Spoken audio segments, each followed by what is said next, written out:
Alors, aujourd'hui, on se penche sur une théorie assez, disons, audacieuse, sur les véritables origines de la mesure. Une théorie basée sur les recherches du professeur Akiri Silla. Voilà, c'est la phrase qui lance tout. Toute l'analyse qu'on va dérouler part de cette idée centrale, aussi surprenante soit-elle. Mais avant de plonger dans le vif du sujet, il faut poser les bases. Revenons un instant sur ce qu'on sait, ou plutôt ce qu'on croit savoir, de l'origine du mètre. La question est simple. Le mètre, c'est une invention de la Révolution française? La réponse officielle, c'est oui. Mais d'après la source que l'on analyse aujourd'hui, cette histoire est loin de faire l'unanimité. Et ce, depuis bien longtemps. Et c'est là que ça devient fascinant.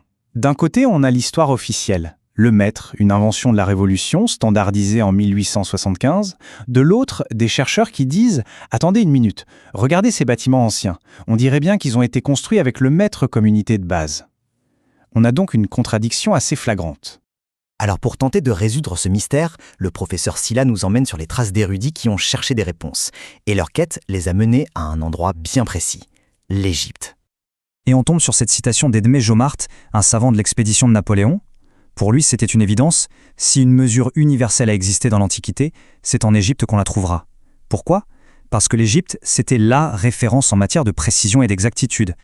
L'idée de Jomart, c'est que l'Égypte n'a pas gardé ce savoir pour elle. Il avance que les civilisations voisines, comme les Hébreux ou les Grecs, ont tout simplement emprunté leur système de mesure aux Égyptiens. L'Égypte serait donc le point de départ de tout. Maintenant, on change de terrain. On quitte un peu l'archéologie pour la linguistique, parce que selon la thèse du professeur Silla, la preuve est aussi dans les mots. Et tout commence avec un mot gravé sur une vieille pièce de monnaie grecque. Regardez ça. En Grèce antique, l'unité monétaire, c'est la ména. Et ce qui est incroyable, c'est qu'en Afrique de l'Ouest, dans les langues mandées, on trouve le mot mina. Et que veut dire mina? Fortune, possession, bien. C'est exactement le même concept. Simple coïncidence? Peut-être pas. Et la piste ne s'arrête pas là. On remonte encore plus loin, jusqu'en Égypte ancienne. Là, on trouve le hiéroglyphe MENA, qui signifie « nourrice ». Le professeur Silla y voit la racine de tout. La nourrice, c'est celle qui soutient, qui donne la subsistance, et donc, par extension, la valeur, la monnaie. Le lien est fait. Et c'est là que la langue malinké devient une pièce maîtresse de l'argumentation. La racine men se décline en une multitude de concepts qui, mis bout à bout, décrivent parfaitement l'idée de la monnaie. Men, c'est la lumière, comme une pièce qui brille. C'est aussi la stabilité, la durée. Minan, c'est posséder, et mona, c'est peser, évaluer, être civilisé. Tout est là, dans une seule racine. Ce lien avec la langue n'est que la première étape. L'argumentation nous entraîne maintenant plus en profondeur vers une véritable philosophie des nombres qui serait au cœur de la culture mandée. Alors, accrochez-vous bien. D'après cette thèse, pour les mandés, le mot mandé lui-même serait le nom secret du chiffre 10. Et 10, ce n'est pas n'importe quel chiffre, c'est l'unité parfaite, la complétude. Pourquoi? Parce que c'est la somme des 4 premiers chiffres. 1, plus 2, plus 3, plus 4. Et ces chiffres symbolisent tout. L'unité, la dualité, le masculin, le féminin. Le 10, c'est l'univers en un seul chiffre. Et cette importance du 10, on la retrouverait dans la façon même de compter. C'est très révélateur. Dans les langues mandées, c'est une base 10 pure. 11, c'est 10, 1. 12, c'est 10, 2. C'est logique. En français, c'est plus chaotique. On a 11, 12.